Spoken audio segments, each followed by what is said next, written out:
Welcome back to the deep dive.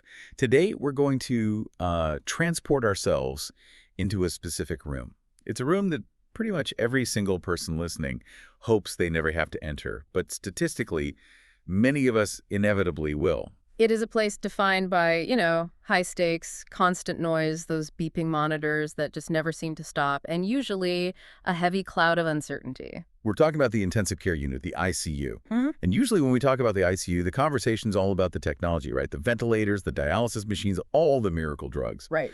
But today, we aren't looking at the hardware. We're looking at a sort of secret weapon in ICU care that, according to the research we have in front of us, is often totally misunderstood. It's a weapon that is sometimes treated like an obstacle or, just a visitor rather than a crucial part of the medical team. We're talking about the family. Exactly. We're unpacking a really fascinating dissertation proposal titled Family Engagement in Adult ICUs. This comes from Morteza Shamsizadeh, who goes by Morty in the text, from the University of Pittsburgh, dated for 2026. And I have to say, right off the bat, this research highlights a massive paradox in how modern hospitals operate. It really does. It frames the whole discussion around this contradiction. Because if you walk into any hospital today and ask a doctor or a nurse, is it good for the family to be involved? Is it helpful? Yeah. They will almost universally say yes. I mean, it's literally written into the official clinical guidelines. Right. It's like asking if vegetables are good for you. Of course they are. Everyone agrees. But here's the paradox the author points out.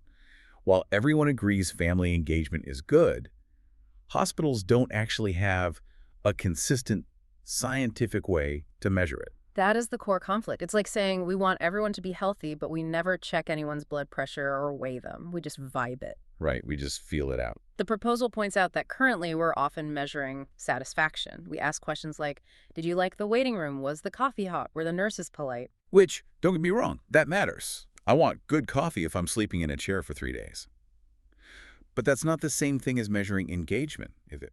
No. It's not asking, did you help make a life or death decision? Or did you help the team understand who this person really is? Precisely. Satisfaction is about comfort. Engagement is about function. And that is the mission of this deep dive. We're looking at how Morty Shamsizadeh plans to validate a specific tool called FAME, the Family Engagement Measure, in U.S. adult ICUs for the very first time. The goal is to turn family engagement from this nice fuzzy buzzword into a measurable scientific standard. Because if you can't measure it, You can't improve it, and you certainly can't study if it's actually working. so to get there, we first need to clear up some vocabulary. Because I think for a lot of us, involvement and engagement just sound like synonyms. If I'm involved, I'm engaged. Yeah, you'd think so. But in this research, they're practically opposites. They are very distinct concepts here. The dissertation uses a concept analysis to break this down. Think of involvement as being task-oriented and unidirectional. Unidirectional. The hospital tells you what to do. You're involved if you show up when visiting hours say you can show up. You're involved if you sign the consent form they put in front of you. Okay, so involvement is basically being a well-behaved passenger. Mhm. You're in the car, you're buckled in, but you aren't touching the steering wheel, and you definitely aren't navigating. Exactly. That's involvement. Whereas engagement is described as a collaborative relational partnership. It includes internal states like trust, confidence, emotional investment. It's not just doing a task because you were told to, it's feeling like a partner in the outcome. The author actually performed something called a Walker-Avant concept analysis to really pin this down, which sounds incredibly academic, but the result was actually super practical. This was my first aha moment. I know, right? They identified 7 specific attributes that make up family engagement. And they visualized it in this model where one attribute is right in the center, driving everything else. That centerpiece is active partnership. That is the engine. It means the family and the clinicians share responsibility and influence. It's not the doctor engaging the family as a courtesy. It's the family and doctor engaging together to solve the problem. And orbiting that core are the other 6 attributes. Let's run through them because they really paint a picture of what this looks like. You've got mutual trust and respect, which feels like the foundation. Absolutely. If you don't trust the team, you aren't going to engage. Right. You're just going to police them. Right. If you're suspicious, you step back or you fight, you don't partner, and then you have bidirectional communication. This is huge. So how is that different from, normal communication? Well, normal hospital communication is often unidirectional. The doctor gives the lecture, here are the labs, here's the plan, any questions? No, bye. Hmm. Bidirectional means the information flows both ways. The family tells the clinicians about the patient. Oh, okay. Like, my dad hates being cold, or he's not usually this confused, something is wrong. Exactly. That is vital clinical data. The doctor knows the blood work, but the family knows the person. That exchange is critical for engagement. Then there's shared decision-making, which is, crucial when the patient can't speak for themselves, and presence and participation, Mhm. which isn't just sitting in the chair doom scrolling on your phone. No, it's assisting with care. Maybe helping with hygiene, like combing hair or brushing teeth, or helping orient the patient. When patients wake up in the ICU, they often have delirium. They don't know where they are. Right. A nurse saying you're in the hospital is one thing. A spouse holding their hand and saying, it's me, you're safe, we're at UPMC, is actual medicine. The last two are education and knowledge exchange. So, learning how to care for your loved one, which is terrifying but necessary, and technology-assisted facilitation, which is basically using digital tools when you can't be there physically. Yeah, and we'll come back to that one because it's a bit of a sticking point in the study. But the key takeaway from that model is that if you have presence, but you don't have active partnership, you just have a visitor. You don't have engagement. Exactly. So why does this distinction matter? Why go through all this trouble to define it and separate the visitors from the partners? Is it just semantics? It is definitely not just semantics. The stakes here are incredibly high. The source material talks about the ABCDEF bundle. The alphabet soup of the ICU. Right. It's the gold standard framework for high-quality ICU care. A is for assess pain. B is for breathing trials. C is for choice of sedation. It's a checklist for keeping people alive and getting them off the machines. But the F stands specifically for family engagement and empowerment. It's literally on the checklist for saving lives, right next to checking their breathing. And the stats back that up. This blew my mind. The proposal cites a study showing that patients with family present at the bedside were 3 times less likely to be readmitted within 30 days. 3 times. It's huge. It's a staggering number, 5% versus 16%. Why, though? Why does having my sister there prevent me from coming back to the hospital a month later? Because when a family is engaged, truly engaged, they understand the care plan, they catch errors before they happen in the hospital, and crucially, they know what to do when they get home. They aren't just handed a stack of papers at discharge. They've been practicing the care. They know what the meds look like. They know what infection looks like. That makes total sense. Yeah. They are the safety net. Yeah. It also mentions a reduction in delirium, which we touched on. Having a familiar face there keeps the patient grounded. But let's flip the coin. This isn't just about the patient. It's about what happens to the family, too. This is the shadow side of the ICU. They call it PICSF, Post-Intensive Care Syndrome Family. Which sounds incredibly clinical, but we're talking about real trauma here. We are. The source notes that 20 to 40% of relatives suffer from anxiety, depression, or PTSD symptoms 3 to 6 months after the ICU stay. Just imagine that. The patient gets better, they go home, life goes on. But the spouse is shattered by the experience. They're having flashbacks. And the argument here is that true engagement, that active partnership, can mitigate that trauma. It acts as a buffer. Think about it. Trauma often comes from a feeling of helplessness. If you are standing in the corner while strangers stick tubes in your husband, you feel helpless. You're a victim. Right. But if you have active partnership, if you are helping wipe his face, if you are discussing the meds with the nurse, you have agency. You are doing something. Being useful is a coping mechanism. Exactly. If you feel useful and informed, you cope better. It also leads to what they call goal-concordant care. If the patient doesn't survive, and sadly, many don't, engagement ensures that the end-of-life decisions actually match what the patient would have wanted. Which reduces the guilt and moral distress for the family later on. You don't spend 10 years wondering if you made the right call. Exactly. You made it together based on what the patient wanted. Precisely. So we know engagement saves money, improves health, saves sanity. But as we said at the top, we're terrible at measuring it. The expert in the source material points out that existing tools, like the FSICU-24, are flawed for this specific purpose. Yeah, the FSICU-24 is a valid tool, but it measures satisfaction. Again, satisfaction is a downstream outcome. It asks, were you happy with how things went? It doesn't ask, what did you do? Right. You can be very satisfied with a paternalistic doctor who made all the decisions for you, but that isn't engagement. So enter FAME, the family engagement measure. This is the tool Morty Shamsizadeh is trying to validate. Yeah. What makes FAME different? FAME is a 12-item questionnaire, and it's behavioral. It captures concrete actions. It asks things like, did you participate in rounds? Did you help make a decision? Did you feel invited to help with care?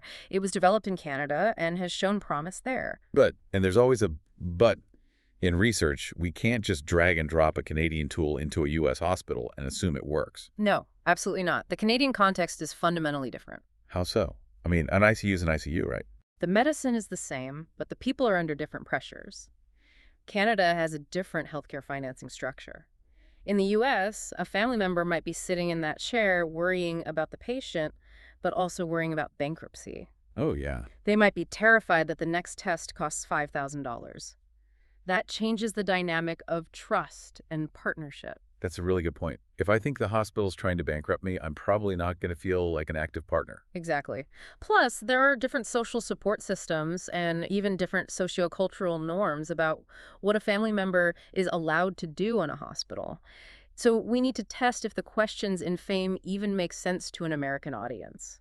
The source also points out a specific flaw in the current version of FAME that they want to address. Yeah. The tech gap. Right. This is a big one. The current FAME tool does not ask about technology-assisted engagement. Which is wild, considering how much we rely on FaceTime or Zoom now. I mean, after the pandemic, digital is everything. Exactly. If I'm at work because I can't afford to take time off, but I join the doctor's rounds via an iPad and I ask questions, I am engaged. I am an active partner.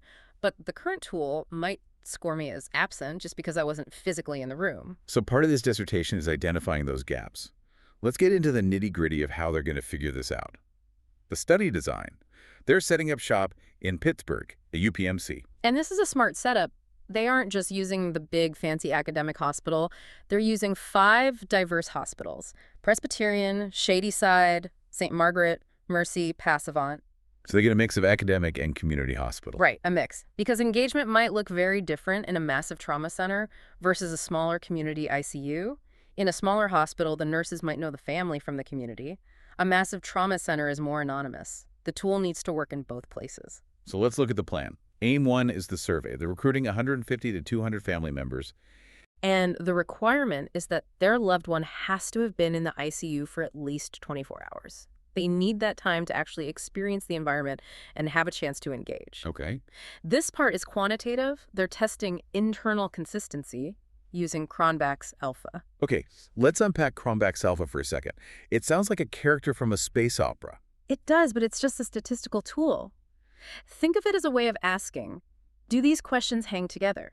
If you answer highly on question 3 about feeling part of the team, do you also answer highly on question 7 about participating in decisions? Okay, so the answers should be related. They should correlate. If the questions are all measuring the same underlying thing engagement, the scores should move together. If they're all over the place, then the tool is broken. It's like a ruler that changes length every time you use it. Can't trust the measurement. Got it. Yeah. So that proves the math works. Yeah. But numbers can lie, or at least they can hide the truth. That brings us to aim 2, the interviews. This is where it gets really interesting for me. They're going to talk to 15 to 24 people, not just families, but nurses, physicians, social workers, and chaplains.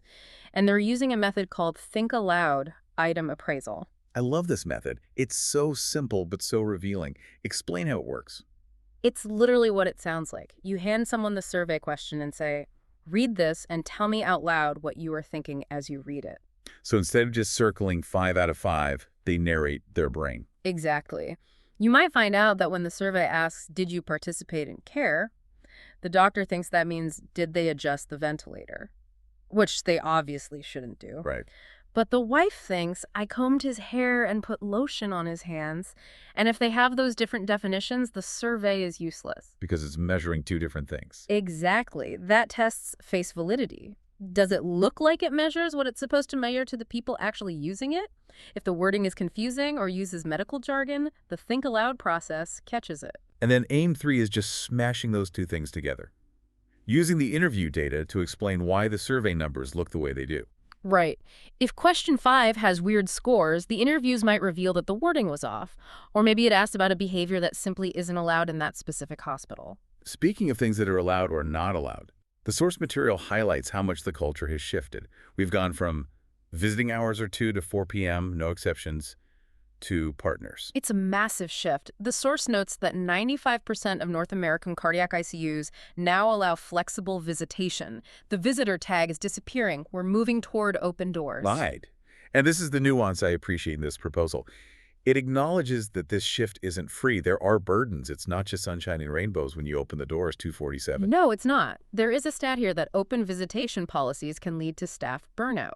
One study showed burnout rising from 34.5% to 42.6% when visitation was opened up. That is significant. Why does that happen? Because dealing with a critically ill patient is hard work. Dealing with a critically ill patient and their terrified, questioning, hovering family member is infinitely harder. It requires emotional labor. Yeah. Nurses are answering the same question 10 times. They're managing the family's anxiety while trying to manage the patient's blood pressure. And they often aren't compensated for that extra layer of work or even trained on how to handle it. So engagement sounds great, but if we don't support the staff, it can break the system. It can. And then there is the burden on the family. They mentioned the Afampart trial from the Netherlands. What's that? This was fascinating. They found that structured family participation, giving families specific jobs to do, made families feel more ready for caregiving.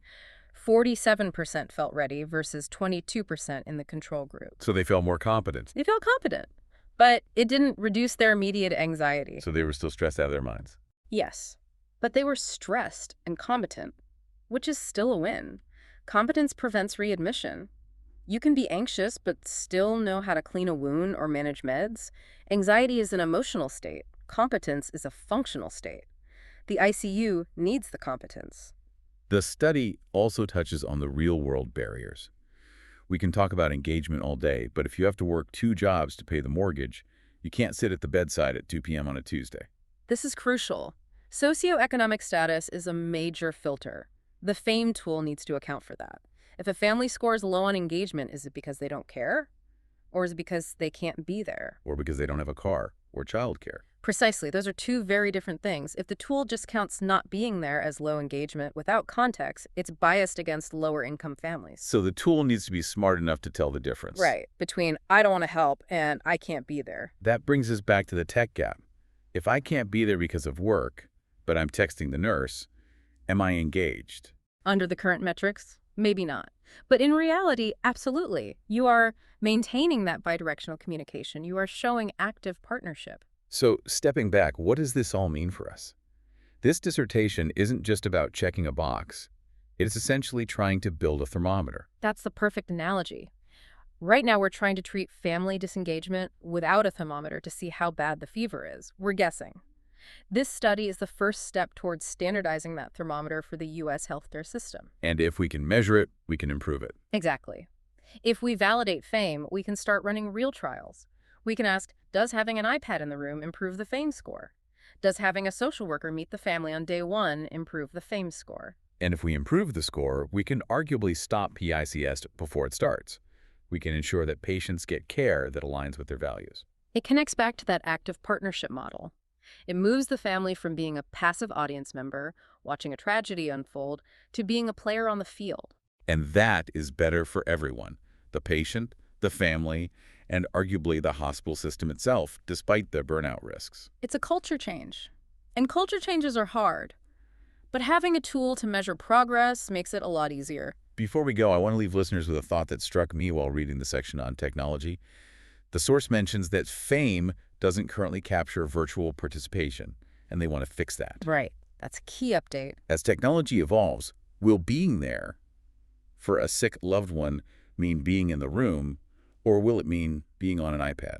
That is the question of our time, isn't it? If the tool doesn't measure the digital connection, are we failing to see a huge part of modern love and care? Is a FaceTime goodnight kiss less engaged than sitting in the chair while the patient sleeps? It raises a philosophical question about presence.